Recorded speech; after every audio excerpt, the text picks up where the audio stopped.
నమస్తే సార్, మీ పేరు చెప్పండి. జయ శ్రీరామ్. నా పేరు దుగ్గి శ్రీనివాసరావు. మాది Lakshmi Srinivasarao jewellers, Yellandu cross road opposite హైటెప్ అండి.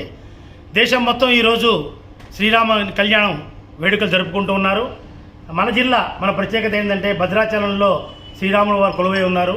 వారి కళ్యాణం కూడా జరుగుతూ ఉంది. ఇప్పుడు ఇది పురస్కరించుకొని మా షాపు యాజమాన్యం మేమందరం కూడా, మా పిల్లలు, మా స్టాఫ్ అందరం కలిసి ఈ కవిరాజు ప్రాంత వాసులను పిలిచి ఈరోజు శ్రీరామ కళ్యాణం చేసుకోవాలనుకుంటున్నాం. ఎన్నెన్నో పండుగలు వస్తాయి. మరి శ్రీరామ కళ్యాణం అంటే దీనికి ఒక ప్రత్యేకత ఉంది, రాముల వారికి ఒక ప్రత్యేకత ఉంది. మరి దేశం మొత్తం జై శ్రీరామ్ అనుకుంటూ ఈ కళ్యాణం జరుపుకుంటున్నాయి. మరి దేశంలో ఇప్పుడు కూడా ప్రపంచంలో కూడా క్లిష్ట పరిస్థితులు ఎదుర్కొంటుంది. ఆ రాముడి దయ వల్ల ఇటువంటి క్లిష్ట పరిస్థితులు రాకుండా మన భారతదేశం చాలా సుభిక్షితంగా ఉంది.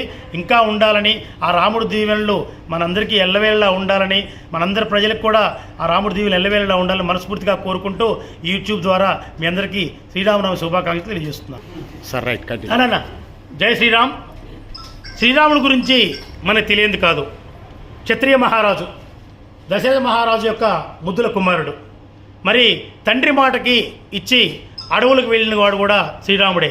మరి తమ్ముడిని రాజ్యమేలమంటే కూడా ఆ తమ్ముడికి రాముడి మీదున్న అన్న మీదున్న గౌరవంతో పాదరక్షలతో మరి పరిపాలించాడే తప్పితే ఆ సింహాసనం మీద కూర్చోలేదు. అటువంటి మహోన్నత వ్యక్తి శ్రీరాముడు, ఏకపత్ని వ్రతుడు.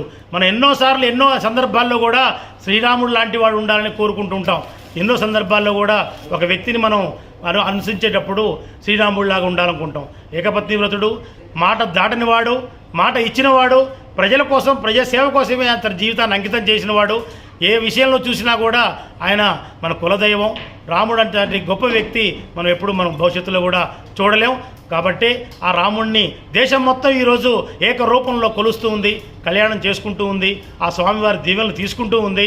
కాబట్టి ఆ స్వామివారి దీవెనలు ప్రజలందరికీ ఉండాలని, మన దేశ ప్రజలందరూ సుభిక్షితం ఉండాలని మనస్ఫూర్తిగా కోరుకుంటున్నాను.